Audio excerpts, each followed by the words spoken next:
Start. Consequences of plaque formation. There are the biochemical interactions. There are synergistic interactions and antagonistic interactions. So the synergistic interactions, the individual species of oral bacteria possesses different but overlapping patterns of enzyme activity, and so the action of several species is usually necessary for the complete degradation of complex host molecules to obtain the nutrients from the host.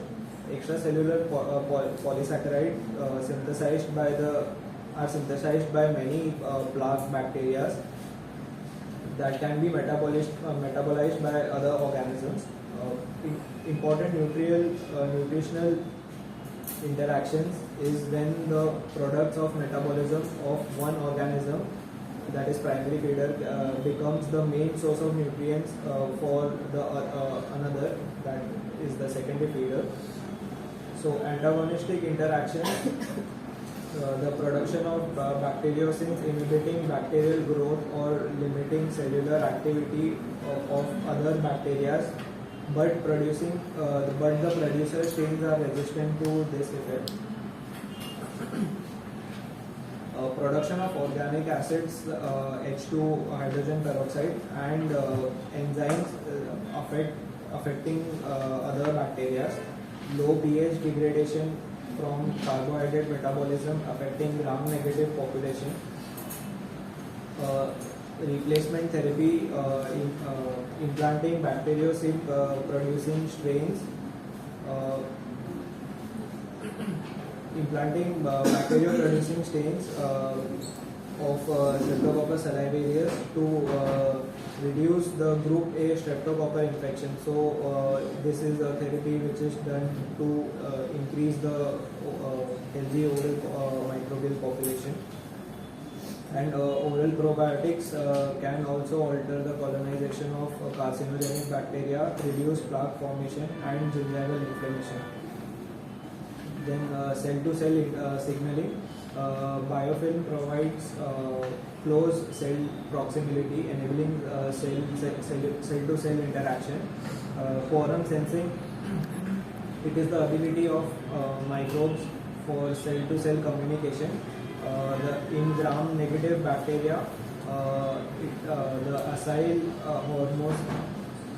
homoserine lactones are responsible, and for gram-positive bacteria, small peptides detected by the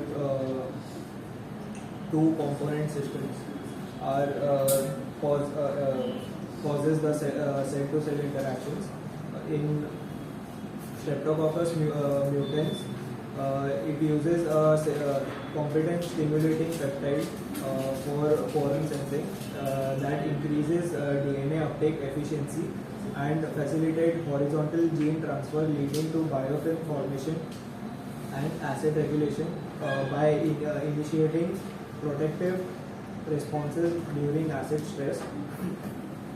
Autoinducer 2, AI2, it is a universal signaling molecule for interspecies communication in oral bacteria, influencing leukotoxin production and ion acquisition and protease activity.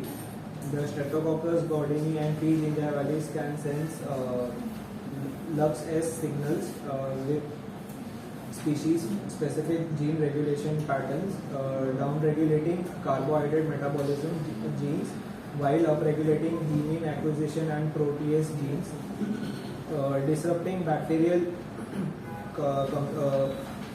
communication systems, could provide therapeutic strategies to manipulate biofilm properties. Microbiota host crosstalk may downregulate pro-inflammatory responses and promote host microbes harmony. Then antimicrobial tolerance. The biofilm provides close cell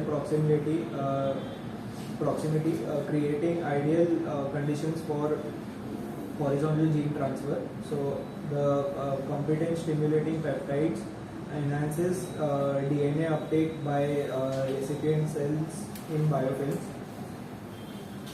Extracellular DNA in biofilms originates from the cell lysis, hydrogen peroxide production occurs by streptococci and vesicles from gram-negative bacteria. The bacteriophage in dental biofilms deliver and integrate DNA into bacterial genomes.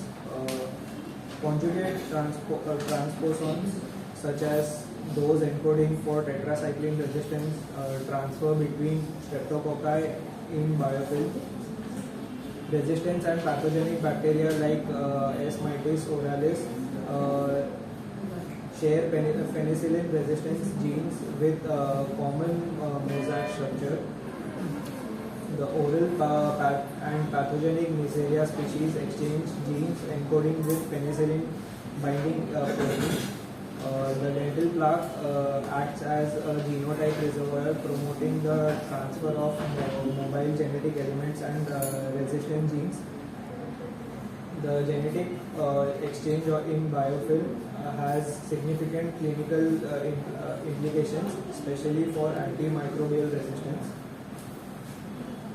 So, coming to calculus, it consists of extracellular and intracellular deposits of mineral, including apatite, brucitite, white leucite, as well as protein and carbohydrate.